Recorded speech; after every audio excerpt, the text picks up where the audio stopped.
create your own website, and at the same time he's going to share secrets, no, about LinkedIn, no, dun sa network, how he generated leads and create a lot of clients using that facility. So we have 9 trainers. I'm gonna be one of them. At bukod sa export, I'll be teaching also mga NGO, no, sa Pilipinas. Tuwing bumabaha, biglang nagsusulputan lahat ng charity institution. Even NGOs or non-profit organizations should be online, no, to have their endeavors and their objectives to help mag-maximize ng potential. And they can use PayPal to accept donation. And there's a way to do it, no. Normally, nagkakagulo-gulo pagka may baha, kalamidad. Tapos, they will use online facilities na hindi nila alam na may mga policies pala. And then, hold ang mga donations. So, I want to teach, no? Para sure ako na pag may dumating na calamities, these institutions would like to help, you'll be helping properly. Hindi yung sila pa yung may problema dahil kagulo-gulo na yung mga applications na ginamit nila. Diba? Hindi mo alam yan, pero marami lumalapit talaga sa akin na yung kakagulo sila. At dapat din nating malaman na pag may kalamidad, hindi lahat dapat maging donation portal. May batas po tayo na nagsasabi na even if you feel or you have a good cause, no, hindi dapat na tanggap ng donasyon para sa ibang tao. You need to be an institution accredited by the government, no? Kasi pag hindi natin to kinontrol, merong magi-scam dito at gigamitin yung misfortune, di ba, ng ibang tao para makapag-scam. So I want to teach how to control that, no. Otherwise, tayo ay bansa ng calamity, no. Hindi naman sa pinipintasan ko, talagang konting kibot dito may masamang mangyayari. At marami tayong kababayan willing to help, di ba? Alam mo itong bansang to, napaka-fortunate, no? Pag may kasi yung kababayan, ano ba tawag doon? Yung bayanihan? Bayanihan. Bayanihan culture. Napakaganda, no? Namamangha sila. Maraming akong nakakausap sa ibang bansa. It's so easy for us to ask help, and it is so easy for us to get help. Tama? So kailangan natin internet, lalo na nung lumabas yung internet, lalo na, ay talaga naman, na kada tao humingi ng tulong, mayroong papadalhan talaga. Napakadali. Lalo na nung Undoy, magkano yung nakuha ng Pilipinas ng Undoy, di ba? Yung Pepeng, yung CDO, di ba? Ang dami. Hindi katulad, kasi ang dami nating imigrante. Ganun talaga yung feeling, nasasaktan yung mga Pilipino natin, no? Na abroad, no, na wala sila doon, di sila makatulong. So they send help, immediate talaga yun. So we have to help these people, no, who wants to help us, na maprotektahan din sila, di ba? Kasi baka sila ma-exploit, no, in wanting to help. So we in e-commerce 102, I want to step out, no, and take that topic, yung mga NGO and non-profit, no? Hindi lang naman sa calamity, marami pa may halimbawa pa yung mga cooperative, di ba? Na it is a social entrepreneurial thing, no?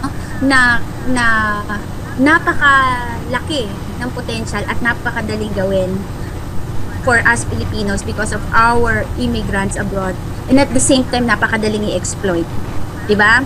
So I really want to show the right way of doing it, no, and inviting people to take advantage of e-commerce 102, kasi lahat ng importante that will set the Philippine e-commerce community nandito.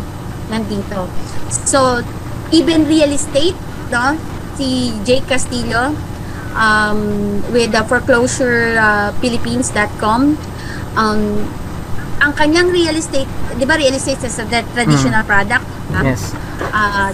Oo, medyo mahirap i-ship yun.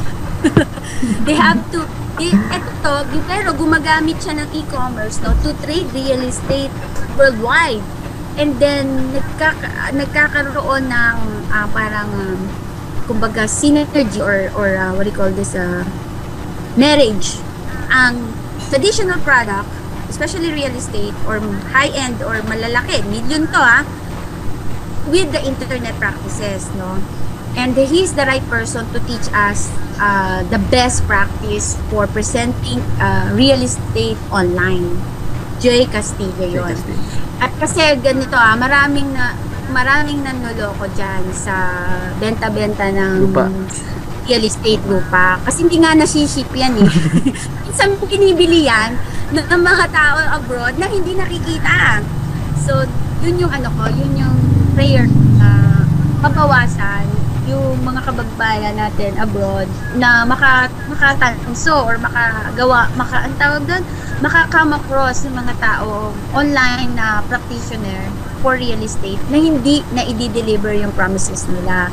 Some of the people who are doing real estate online, hindi naman din nila sinasadya. In fairness hindi naman sa scammer sila, kaya lang hindi become a scammer kasi they cannot deliver. So, Jay Castillo will help, yung mga brokers, yung mga real estate traders, I don't know if that's the right word, mga property developer, to present themselves correctly online. Okay? Para hindi rin mali yung expectation ng buyer. Kaya nagkakaroon ng problem minsan. And then effective selling, aside from prevention of problems, yung effective selling for real estate online. Kasi iba, marami naman nabebenta real estate online talagang online na talaga ang a lot of real estate Pero bakit hindi napapansin? Bakit nag-usasayang feeling nila, nagsasayang sila ng oras? Wala naman. Pero bakit si Jay Castillo, and some of the people I'm not gonna mention any other, pero Jay Castillo definitely is selling very well real estate online. It's like cupcakes, like selling cupcakes, 3 units a week, diba?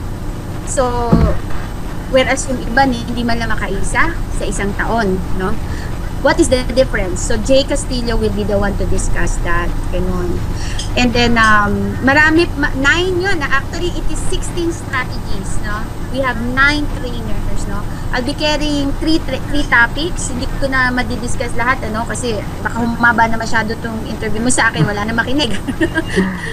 And then, there is a fun page that will help friends, to know more details about e-commerce 102. This live with Union Bank, and then again we are supported by Union Bank. That's why all of this is a package for 988. Imagine mo yon, all throughout 9 months. Ganito yan.